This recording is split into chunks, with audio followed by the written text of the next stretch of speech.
जय हिंद साथियों। आज है 23 फरवरी 2026। हम करंट अफेयर्स के सारे इंपॉर्टेंट क्वेश्चन डिस्कस करेंगे, साथ ही समझेंगे स्टैटिस्टिक्स फैक्ट्स भी। इसमें आज हम जानने वाले हैं बुक एक किताब का रिसेंटली अनावरण हुआ है अटल बिहारी वाजपेयी के जी के बारे में। इसके बारे में जानेंगे। सेमीकंडक्टर मैन्युफैक्चरिंग यूनिट का फाउंडेशन दिया जा चुका है, और new Delhi declaration AI impact का भी हो चुका है। तो इसमें कितने कंट्री ने साइन किया है, कितने ने एक्सेप्ट किया है, ऐसे ही तमाम बातें जानेंगे। और भी कुछ है हमारे पास, साथ में रिवीजन भी करेंगे, तो वीडियो को लास्ट तक जरूर देखिएगा क्योंकि लास्ट काफ़ी इंपॉर्टेंट है। चलिए, आज का पहला क्वेश्चन अटल बिहारी वाजपेयी जी के ही ऊपर है। पूछा गया है कि इस बुक का नाम क्या है। देखिए, बुक को जो अनावरण किया है उन्होंने क्या कौन किया है? सीपी राधाकृष्णन जी। सीपी राधाकृष्णन जी कौन है? ये हमारे देश के प्रेजेंट वाइस प्रेसिडेंट हैं। जी हाँ, ये भी हमारे देश के वाइस प्रेसिडेंट हैं। इन्होंने ही ये बुक का अनावरण किया है। इस बुक का नाम क्या है? देखिए, बुक का नाम आपको ऊपर में इमेज में ही दिखाया गया है, Atal Bihari Vajpayee the eternal statesman. जी हाँ। तो इस बुक में क्या खास बात है, इसमें क्या खासियत है, किस चीज़ के बारे में बताया गया? उससे पहले ये बता दूँ कि ये बुक को लिखा किन्होंने है। इसने इस बुक का जो लेखक है उनका नाम है विजय गोयल। जी हाँ, विजय गोयल जी के द्वारा ये बुक लिखा गया है। काफ़ी इंपॉर्टेंट है एग्जाम के लिए बुक, और राइटर एंड इनके द्वारा अनावरण किया गया इसके बारे में पूछे जाते हैं। लेखक निश्चित तौर पे याद रखिए कि विजय गोयल जी के द्वारा अटल बिहारी वाजपेयी जी के ऊपर लिखा गया किताब का नाम है the Atal Bihari Vajpayee the eternal statesman. अब देखिए, इस बुक में क्या खास बात है। इस बुक में बहुत सारी बातें लिखी गई, खास करके ये बुक जो है पोखरान न्यूक्लियर टेस्ट के बारे में चर्चा किया गया है। इसमें उन्होंने इसके बारे में व्याख्यान किया है।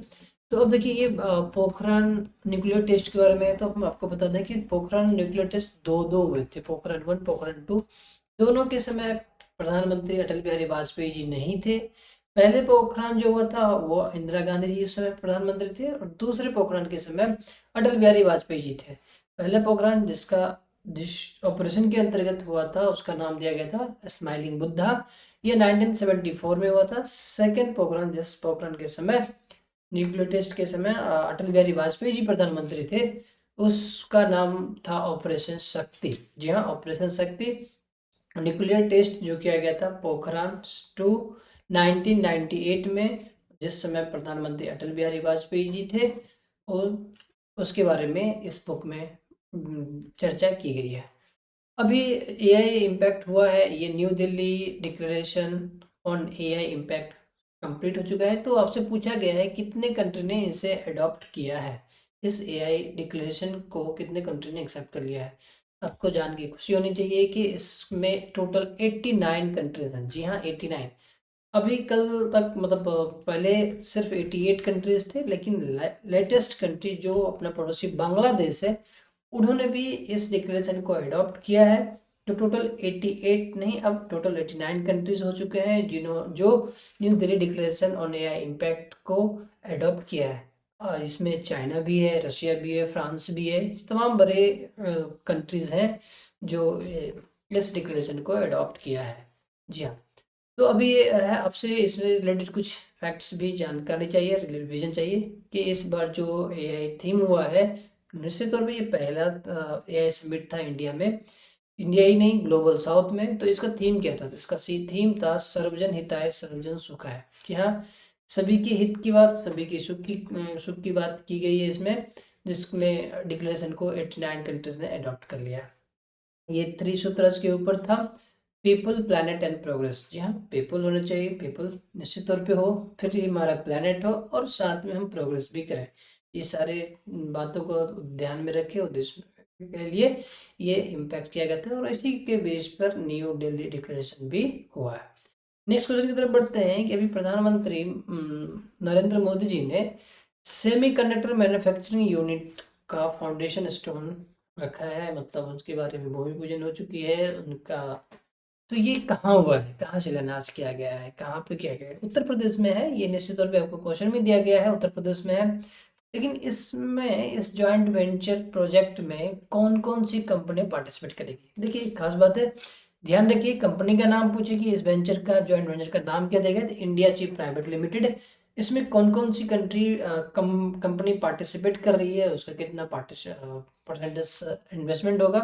आपके पास चार ऑप्शन जो दिए गए हैं, Tata group and Micron technology, HCL group and Foxconn, Reliance industries and Nvidia, जी हाँ एनवीडिया वर्ल्ड की लार्जेस्ट चिप मैन्युफैक्चरिंग कंपनी है, या फिर वेदांता ग्रुप और फैक्सॉन। यहाँ पे 4 ऑप्शन जो हैं इसमें से करेक्ट ऑप्शन है HCL एंड फॉक्सॉन। जी हाँ HCL ग्रुप और फॉक्सॉन के बीच तालमेल हुआ है। ये दोनों कंपनी मिलकर ये joint venture India chip private limited जो अभी उत्तर प्रदेश में इसके शुरुआत करेगी, उसके फाउंडेशन स्टोन प्रधानमंत्री नरेंद्र मोदी जी के द्वारा दिया जा चुका है। अब इसमें खास बात है कि HCL की तरफ से 60% का इन्वेस्टमेंट होगा और फॉक्सकॉन की तरफ से 40% का। जी हाँ फॉक्सकॉन ताइवान बेस्ड कंपनी है और HCL आपको जान के अच्छी होनी चाहिए, खुशी होनी चाहिए कि ये इंडियन बेस्ड कंपनी है। या नेक्स्ट क्वेश्चन की तरफ बढ़ते हैं। नेक्स्ट क्वेश्चन है कि अभी रिसेंटली जो है fifth edition of Goa maritime conclave सफलतापूर्वक संपन्न हो चुका है।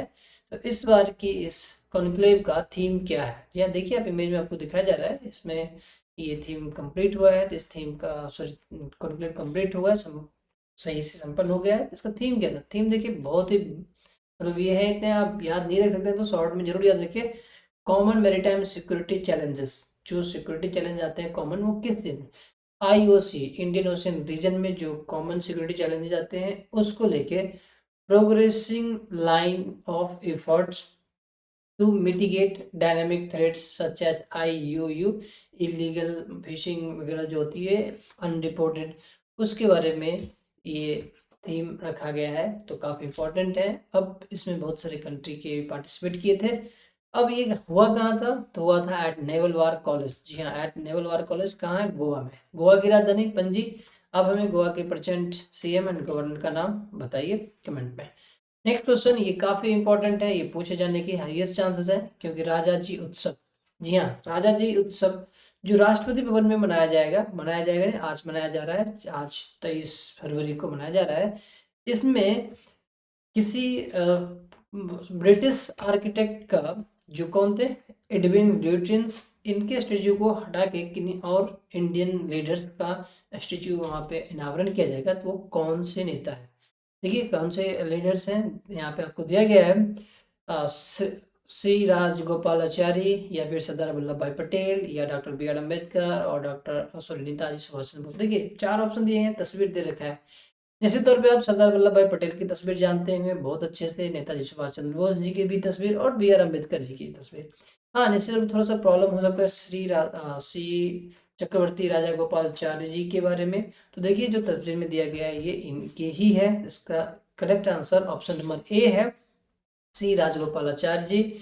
जी हाँ इनके ही तस्वीर, इनके ही स्टेच्यू का अनावरण होने जा रहा है राष्ट्रपति भवन के प्रांगण में राजा जी उत्सव में। और इस इनसे पहले वहाँ पे किनकी स्टेच्यू था? तो एडविन ल्यूटियंस का, जो आर्किटेक्ट थे ब्रिटिश के। उन्होंने बहुत सारे आर्किटेक्ट दिल्ली में बनाए, खास करके राष्ट्रपति भवन के चारों तरफ राष्ट्रपति भवन को, उनका बहुत बड़ा योगदान था। तो उनकी तस्वीर को हटा के ये भारत के जो पहले गवर्नर जनरल थे श्री राजगोपालाचार्य जी, इनके स्टेच्यू का अनावरण होने वाला है। तो ये देखिए इंपॉर्टेंट हो जाता है एस्थेटिक्स के रूप में, हिस्ट्री के रूप में भी, कि भारत के पहले इंडियन गवर्नर जनरल कौन थे इंडिपेंडेंट इंडिया का। जी हाँ ये एकलौते एकमात्र इंडियन गवर्नर जनरल थे। इसके बाद गवर्नर जनरल की पद एबॉलिश कर दी गई थी क्योंकि आफ्टर इंडिपेंडेंस जब हम रिपब्लिक हो गए थे गवर्नर जनरल का पद कंप्लीटली खत्म कर दिया गया था। इससे पहले आपसे 2 क्वेश्चन पूछ रहा हूँ कि आप लास्ट ब्रिटिश गवर्नर जनरल का और फर्स्ट ब्रिटिश गवर्नर जनरल का नाम हमें कमेंट में बताइए कि कौन थे first British governor general of India and कौन थे last British governor general of India. Next question, अब क्वेश्चन है रिवीजन की बारी है जो अपना काफी इंपॉर्टेंट है। देखते हैं 5 क्वेश्चन कौन कौन से हैं आज के स्लाइड में। आज है अभी शैलम सैगो, जी हाँ शैलम साबूदाना, जो अब इंडिया के एक स्टेट से इंडिया के बाहर दूसरे कंट्री यानी कनाडा में एक्सपोर्ट किया जा रहा है, वो कौन से स्टेट्स के किसान के द्वारा ये अचीवमेंट, ये उपलब्धि की गई है।